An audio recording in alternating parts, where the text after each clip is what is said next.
Capítulo 3. Abraham entiende el significado del vaso. Abraham protege a la pequeña llama de los fríos vientos. Muchas ovejas siguen a Abraham. Abraham, andando solo, sigue el rastro. Los ejércitos se burlan de Abraham y amenazan con el exterminio de los cautivos. Angustiado por no poder realizar el sueño de Sara, proseguía el rumbo al futuro incierto, siendo orientado únicamente por la llama, cuyo brillo aumentaba a medida en que las tinieblas se hacían más densas. Comencé entonces a meditar sobre aquella llama que me acompañaba con su brillo y calor. Yo estaba acostumbrado a ver el fuego sagrado entronizado sobre un gran altar de piedras, en medio de las alabanzas de muchos pastores, de entre los cuales yo me destacaba como maestro y sacerdote. En aquellos momentos de adoración, yo me vestía con los mejores mantos y hacía la pregunta de realizar el sacrificio solamente cuando todos mis siervos estuviesen reunidos a mi alrededor para que escuchasen mis consejos y advertencias. En la hora del sacrificio, yo levantaba hacia el cielo mi espada desenvainada y con palabras amedrentadoras proclamaba la grandeza del Señor de los ejércitos, el Dios Todopoderoso que domina sobre los cielos y la tierra. Vibrando la espada en el aire, en un movimiento amenazador, yo representaba delante de mis pastores la imagen de un Dios severo que siempre está listo para repeler cualquier confrontación. Después de esa demostración de soberanía y poder, tomaba yo una oveja de las manos de un pastor y la amarraba sobre el altar. Para que estuviese bien clara la ira divina, pinchaba yo sobre su cuello, golpeándola severamente hasta verla perecer. En aquel momento yo descendía del altar y permanecía esperando el fuego sagrado que jamás dejó de manifestarse sobre el sacrificio. Yo había aprendido desde la infancia a reverenciar el fuego sagrado, creyendo que ello era una revelación visible de Yahweh, el gran Dios invisible. Hasta entonces yo lo veía como un fuego único e indivisible. Ahora, al transportar en un humilde jarro la llama que se había desprendido del altar, mis pensamientos se agitaban con el surgimiento de un nuevo concepto sobre el Creador. El concepto de un Dios sufridor que es capaz de desprenderse del gran Yahweh, representado por el fuego sagrado, para acompañar al pecador en su jornada. Arrepentido, me postré delante del vaso y lloré amargamente. Tenía ahora conciencia de que todo el celo demostrado junto al altar tenía como finalidad la exaltación de mi orgullo y no la del amor de aquel que me acompañaba por el camino.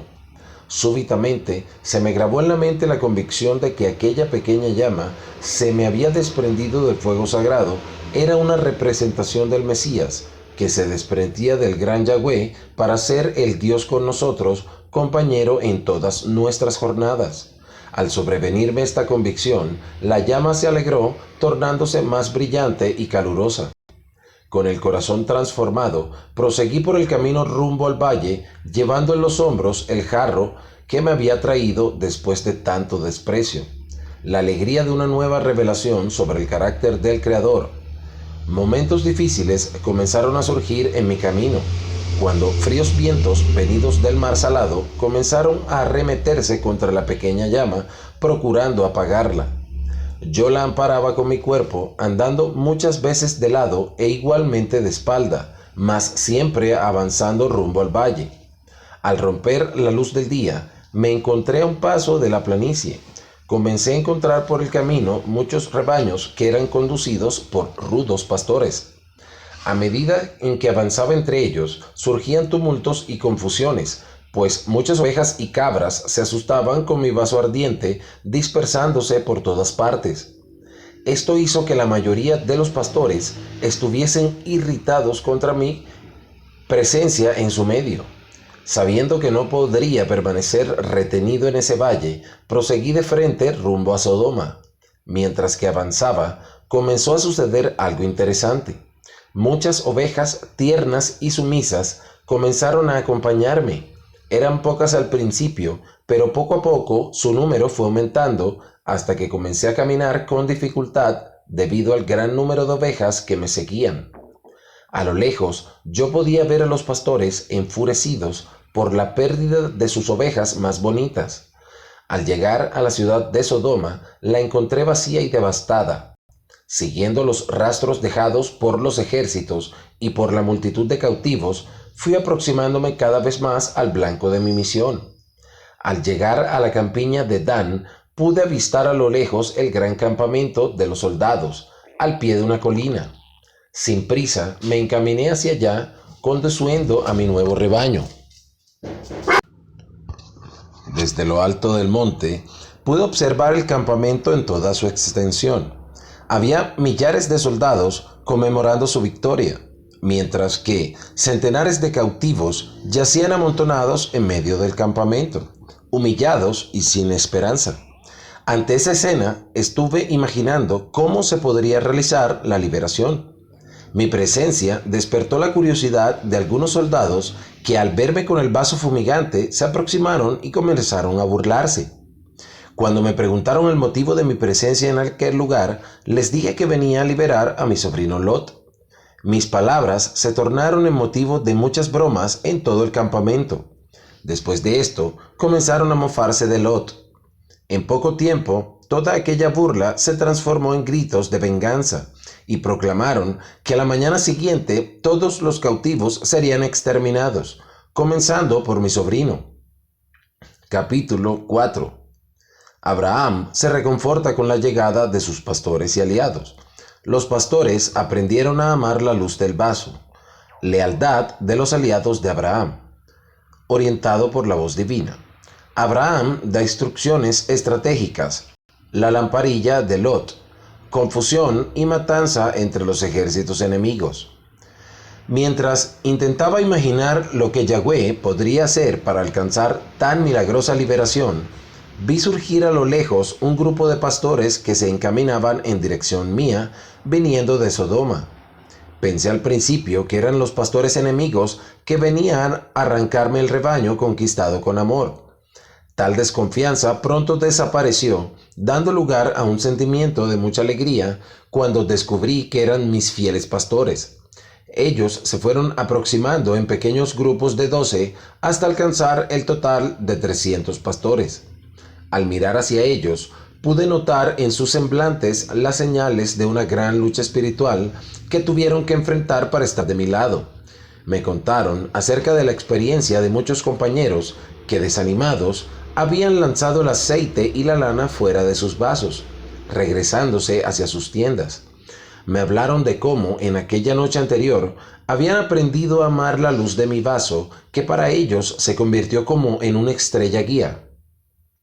La alegraba con mi presencia de mis humildes pastores, cuando llegaron en dirección nuestra a Ner, Escol y Manre, acompañados por 15 hombres armados. Eran fieles amigos que, conociendo los peligros que enfrentaríamos en aquel valle, vinieron en nuestra ayuda, para que no aplazáramos el plan divino. Les pedí que permanecieran escondidos hasta el amanecer, cuando recibirían orientaciones sobre cómo participar en la misión. Comencé a orientar a los pastores, siguiendo las instrucciones de la voz divina que me sonaba desde dentro de la llama. La primera tarea de los pastores sería cuidar del rebaño hasta el anochecer.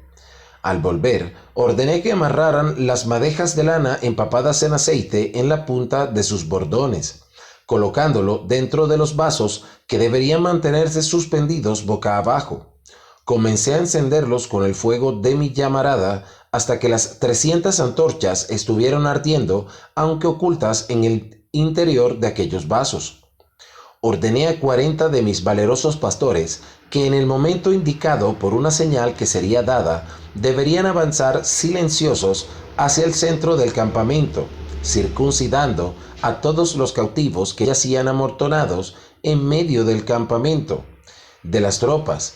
Al mismo tiempo, los 260 pastores restantes deberían rodear todo el campamento esperando la señal de romper los vasos con los cuernos. Orientado por la voz de la llama, les indiqué las señales. Cuando la última antorcha se les apagase en el campamento, deberían estar atentos, pues una pequeña lamparilla sería encendida por uno de los cautivos. Tan pronto como la lamparilla comenzase a arder, deberían correr cada uno hacia su puesto, evitando cualquier ruido para no ser descubiertos. La señal para ellos de quebrar los vasos con los cuernos, levantando muy en alto la antorcha, sería el apagar de la lamparilla. Después de esas orientaciones, los 260 pastores, ocultos por las sombras de la noche, se esparcieron por el valle y estaban esperando el momento de colocarse alrededor del campamento. Mientras tanto, los 40 se colocaron próximos a un pasaje más vulnerable, a través del cual habrían de alcanzar a los cautivos. Era ya alta noche cuando la antorcha del último soldado se apagó, sobreviniendo una completa oscuridad y silencio sobre el campamento de las tropas. Entre los cautivos había un hombre en aquella noche que vivía la mayor angustia de su vida. Era mi sobrino, que después de convertirse en el blanco de tantos abusos y humillaciones, había tomado conocimiento del castigo que les esperaba al amanecer. En aquella noche, Lot tenía sus pensamientos vueltos hacia su tío. Se acordaba con arrepentimiento del momento en que me había dejado junto al roble de Mambré, mudándose hacia las campiñas de Sodoma. En su desesperación, sintió deseo de volver a ver mi faz y de pedirme perdón por haberse apartado de mí. Justamente en aquel momento, Lot fue atraído por el brillo de una antorcha que ardía sobre la colina. Al mirar el brillo, imaginó estar teniendo una visión, pues ello mismo le revelaba la faz de su querido tío. Queriendo mostrarme su rostro, Lot palpó en medio de las tinieblas hasta encontrar una pequeña lamparilla que había traído en su alforja. Frustrado, percibió que no había en ella nada de aceite. Concluyó que aquella lámpara apagada y seca era un símbolo de su vida vacía y sin fe. Sin desviar los ojos de mi rostro, iluminado por la llama del vaso en un desesperado gesto de fe, Lot palpó la mecha de su lamparilla, descubriendo que había en ella un residuo de aceite. Curvándose, comenzó a herir las piedras del fuego hasta que una chispa saltó hacia la mecha. Sin saberlo, Lot estaba comandando con sus gestos los pasos para una gran liberación. Los 300 pastores, al ver el tenue brillo de la lamparilla, se encaminaron rápidamente hacia sus puestos y permanecieron aguardando el apagar de la pequeña llama.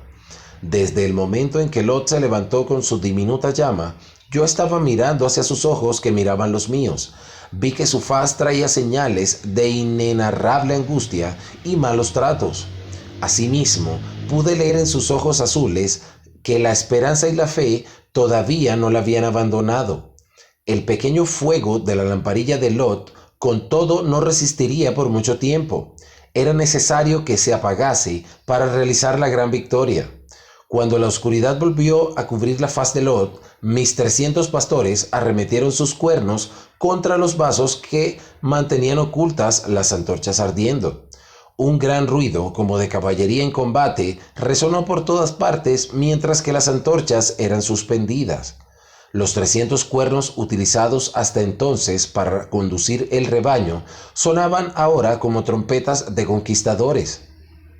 Todo el campamento se despertó de un solo brinco y sin saber cómo escapar de tan terrible embestida que partía de afuera hacia adentro. Los soldados comenzaron a luchar entre sí mismos, mientras que mis pastores permanecían en sus puestos haciendo sonar los cuernos. Los cautivos estuvieron muy espantados al principio, mas poco a poco fueron tomando conciencia de la gran liberación que estaba operándose en su favor. Cuando amaneció, se reveló ante nuestros ojos un escenario de completa destrucción. Todo el pueblo estaba cubierto por millares de cuerpos rasgados por sus propias espadas y lanzas. Solamente unos pocos consiguieron huir de aquel campamento de muerte, mas fueron perseguidos por mis 18 aliados que estaban armados, siendo alcanzados en Obá, que está a la izquierda de Damasco. Mientras tanto, los cautivos ahora liberados recuperaban todas las riquezas que habían sido saqueados por los enemigos.